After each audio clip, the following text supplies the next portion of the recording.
APA IMS app ద్వారా urea, DAP విక్రయాల్లో పారదర్శకత జిల్లా కలెక్టర్ కీర్తి చేకూరి జిల్లాలోని రైతులు భూసార పరిరక్షణకు ప్రాధాన్యత ఇస్తూ సేంద్రీయ వ్యవసాయం వైపు మొగ్గు చూపాలని జిల్లా కలెక్టర్ కీర్తి చేకూరి అన్నారు. బుధవారం నిర్వహించిన ఖేత్ బచావో అభియాన్ కార్యక్రమంలో ఆమె పాల్గొని రైతులను ఉద్దేశించి మాట్లాడారు. ఈ సందర్భంగా జిల్లా కలెక్టర్ కీర్తి చేకూరి మాట్లాడుతూ వ్యవసాయంలో యూరియా వినియోగాన్ని అవసరమైన మేరకు వర్మీ కంపోస్ట్ వంటి సేంద్రియ ఎరువుల వినియోగాన్ని పెంచడం ద్వారా భూసారాన్ని కాపాడడంతో పాటు సాగు ఖర్చులను కూడా తగ్గించవచ్చని తెలిపారు. రైతులందరూ ఆర్గానిక్ వ్యవసాయం వైపు అడుగులు వేయాలని సూచించారు. ఈ కార్యక్రమంలో కొవ్వూరు రెవెన్యూ డివిజన్ అధికారి కె ఆనందరావు, జిల్లా వ్యవసాయ అధికారి వెంకటేశ్వరరావు, జిల్లా ప్రకృతి వ్యవసాయ డిపిఎం బి తాతారావు, స్థానిక ప్రజాప్రతినిధులు, రైతులు, గ్రామస్తులు తదితరులు పాల్గొన్నారు. ఇప్పటి నుంచి కూడా మనకి ఏపీ ఎయిమ్స్ అనే ఒక యాప్ ప్రతి రైతుకి అందించి గత సంవత్సరం చేసిన ఈ పంట డీటెయిల్స్ మనకి యాప్లో ఉంది. ఈ పంటకి సంబంధించిన రైతు యొక్క ఆధార్కి లింక్ అయిన మొబైల్ నెంబర్ ద్వారా ఓటీపీ ద్వారా ఇప్పుడున్న ఖరీఫ్ నుంచి కూడా మనకి ఎరువు ఇవ్వడం జరుగుతుంది. ఇందులో భాగంగా ఫస్ట్ టైం మనం ఈ పద్ధతిని మనం పెట్టడం వల్ల ఈ యాప్లో డౌట్స్ కానీ లేదంటే కొన్ని ఫీల్డ్ సమస్యలు ఉండుంటాయి, మాకు తెలియకుండా ఉండుంటాయి. సో దాంట్లో ఇబ్బందులు ఏమైనా ఉంటే మన గవర్నమెంట్ దృష్టికి తీసుకెళ్ళి మాట్లాడడానికి తెలుసుకోవడానికి వచ్చాము. సో ఇందులో కొంతమంది అంటే 2-3 పాయింట్స్ మీరు చెప్పినవి చాలా మంచి పాయింట్స్ చెప్పారు.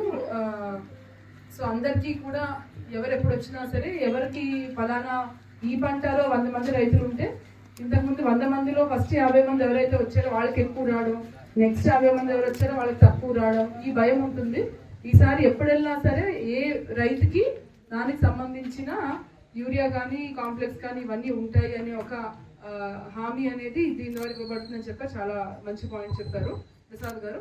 ఇది కాకుండా రెండోది కౌలు రైతుల గురించి ఆయన చెప్పారు. అది కూడా మేము పేరెక్కించడము, ప్రొక్యూర్మెంట్ మాత్రం ఓనర్కు ఉండేటట్టు చేయడం అనేది రెండోది, అది మేము చేయిస్తాము. మూడోది నిన్న డిస్ట్రిక్ట్ అగ్రికల్చర్ ఆఫీసర్ గారు వచ్చి ఫస్ట్ బస్తాకి సెకండ్ బస్తాకి గ్యాప్ 20 రోజులు ఉంది, తగ్గిస్తే బాగుంటుందని చెప్పారు. ఇప్పుడు 15 రోజులు చేశారు. ఇంకా తగ్గించాల్సిన అవసరం ఉందండి.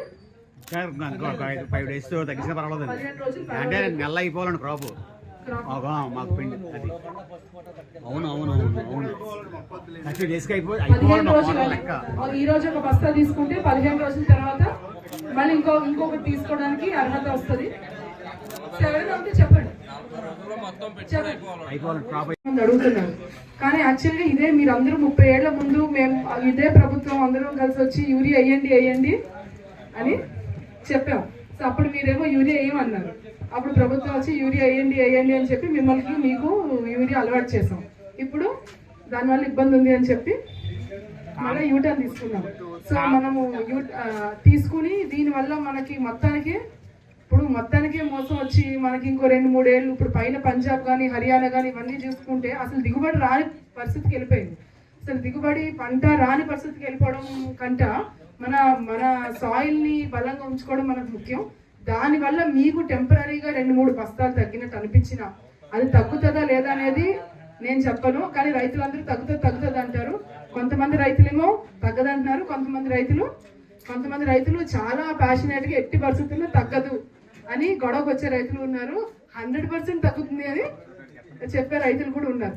సో నేను ఆ రెండాటిలోకి ఇప్పుడు వెళ్ళను. ఫోన్ తగ్గుతుందని అనుకున్నా సరే, టెంపరీగా 2-3 బస్తాలు తగ్గుతాయి యూరియా తక్కువ వేయడం వల్ల అనుకున్నా సరే, మీకు అదొక నెమ్మదిగా ఒక 2-3 ఏళ్లలో మీకు అది ఆ దిగుబడి అనేది కూడా ఇబ్బంది లేకుండా ఈక్వల్గా వస్తుంది. ఇదే కాకుండా మిగులు ఆదాయం అనే కాన్సెప్ట్ నేను అందరికీ చెప్తున్నాను.